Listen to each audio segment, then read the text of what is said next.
Good morning, everybody. This is Scott Woods, Transportation Training Group, better known as the Freight Broker Trainer. We're going to teach you how to move some freight during the holiday seasons. We're going to teach you how to find the shippers, what machinery that it has to be ran on, how you get the rates you need, and how to profit off these guys in a very climactic period. And it is very climactic during the holiday seasons, whether you're shipping tennis shoes or apple cider or in this case, Christmas trees. Now, the one common denominator about freight, this time of year, you're going to see an absolute plethora of Christmas trees being shipped, as you can imagine. In fact, in America alone, there will be over 25 million live Christmas trees that will be shipped to locations throughout our country. They'll go to your Christmas tree lots that everybody sees in every town. They'll go to these big, like home stores, Home Depot, Lowe's, Menards, things of that nature. They'll go to grocery stores. Well, all of these trees you see are coming from Christmas tree farms. And this time of year, it's very busy for them. It generally starts around the Thanksgiving Day weekend. All right. And then it'll complete around the 15th through the 18th of December, about a week before Christmas. So time is very limited, but the money is right. Now, you'll see that I'm messing around. I was Googling this morning, looking for Christmas tree farms. I try to find things that are going to help you move freight, but help you find a lot of shippers all at once. That way it's good time management. You're not just going back to Google every 5 minutes to find a new Christmas tree. You want to find these different associations of shippers that these things are going to basically, they're going to, if you will, just be hundreds of them. And that's what you want. All right. So with no further ado, I'm going to go and I'm going to show you how I found them this morning. I'm going to go to the Member Center. I tooled around on the website this morning and I was checking out the Member Center, looking for these. Now, you won't always be able to get the members out of these, out of these associations. Some will give them to you, and we're very fortunate this one does. But you'll see Wholesale Tree Locator in their little buttons here. Now, the reason I'm suggesting where to go here is if you look at these 6 buttons, you got Publications, Calendar, Wholesale Tree Locator, Organizational Directory, Member Directory, and Contest Rules. Well, Contest Rules isn't going to help me. Neither is the Calendar. Neither is the Publications. All right, but these other links may. And I'm going to go through these links and kind of explain them. Let's start out, and I have not went to this link yet. I've only went to one link on this page, but I'm going to start with the Organizational Directory.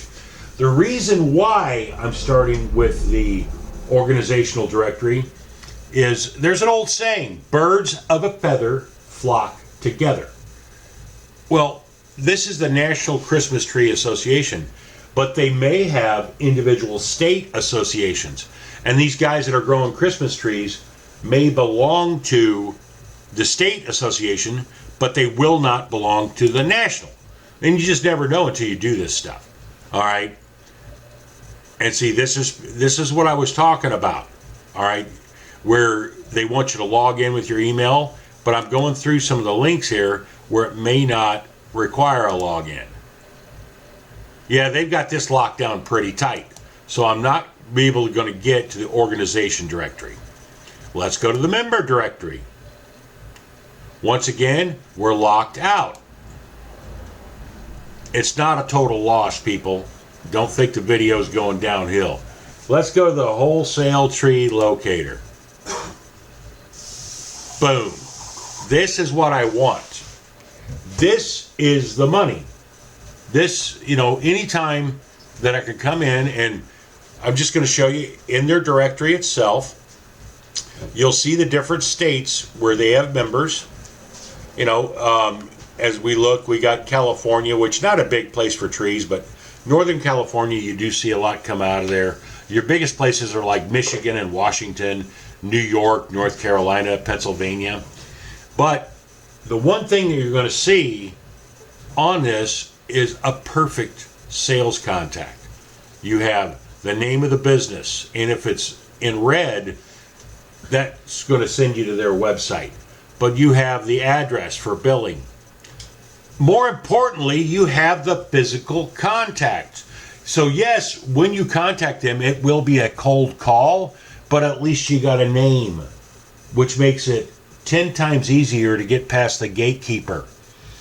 Then you got, of course, the email address, which is also always good, because after I call them, after I talk to them, after I send them some information, I'm going to follow up. I might only call these guys once a week after my initial contact.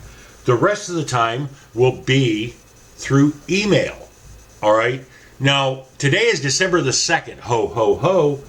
Up on the, Up on the rooftop, click, click, click. Santa came in and I shot St. Nick. I don't know. I'm not a big Christmas song type guy, you know. But it's the silly season. It's the 2nd of December. You've still got 2 weeks to make some money with this. Now, I'm going to upload this to Vimeo and YouTube today, you know, and if you get on the phone, you can still make some damn good money with this. If not, save it for next year. But even more so, you can learn how to find other shippers, not with Christmas trees, but with other products that ship in high market periods when it's gotta go. You know, you can use a lot of what I'm showing you here that will take place in February, because our next big holiday season is going to be February, and that's where shipping times are tight and they got to get the product out. What is that? It's freaking Valentine's Day. So what's going to be going out? Flowers, chocolates. I mean, all the crap that you get your girl or guy, you know, that's going to, there's a very short shipping season to it. But anyway, you've got all of your information you need to make money with these guys. And I mean, if you were to buy a database like this, even though there might only be a few hundred on here, due to the fact it's got all of that information with a contact, email address, you're going to spend a good amount of money on these things. But here it is for free. People, take this information I'm giving you, get on the phone and start grinding. The worst thing I can hear about when I talk to people is, well, I can't find any shippers. Now, without sounding mean, people, if you can't find any shippers, put the crack pipe down and get on the phone. Get on Google. There's more freight in this country that is running, that are looking for trucks, than you could ever imagine. You just have to know what type of freight that is, where to find it, and the equipment that's going to be necessary. Now, we found the trees. What are we going to load them on? What do these Christmas trees go on? Now, I'm sure you guys have seen trucks rolling down the road with Christmas trees. Mostly flatbeds and or step decks. And if you're going to use that open top equipment, you're most likely going to need either lumber tarps, smoke tarps, or shrubbery tarps, as well as they may require, you know, straps. They're going to require side kits. They want to pack these trees on there as far as they can. Now, that's not the only thing that they ship them in. They'll also ship these things out in reefers. And I'm going to use Michigan and Washington, these locations, for a reason. All right? Even North Carolina. If you get in a place like Washington, North Carolina, and we'll start with Washington, you got a lot of Christmas tree farms up there. Some of your really nicer trees come out of there. They go into New York, New Jersey, and these are loads that are paying 10 grand plus. All right? They can't find flatbeds and step decks all the time. They're busy. It's that time of year. So scarcity is out there. So they'll go to reefers. The problem is they'll load them on reefers, but you've got also all over Washington, this is the time of year it's hot for potatoes, onions, apples, things of that nature. those reapers are going to be swallowed up by these shippers for those products. So what's going to happen is this.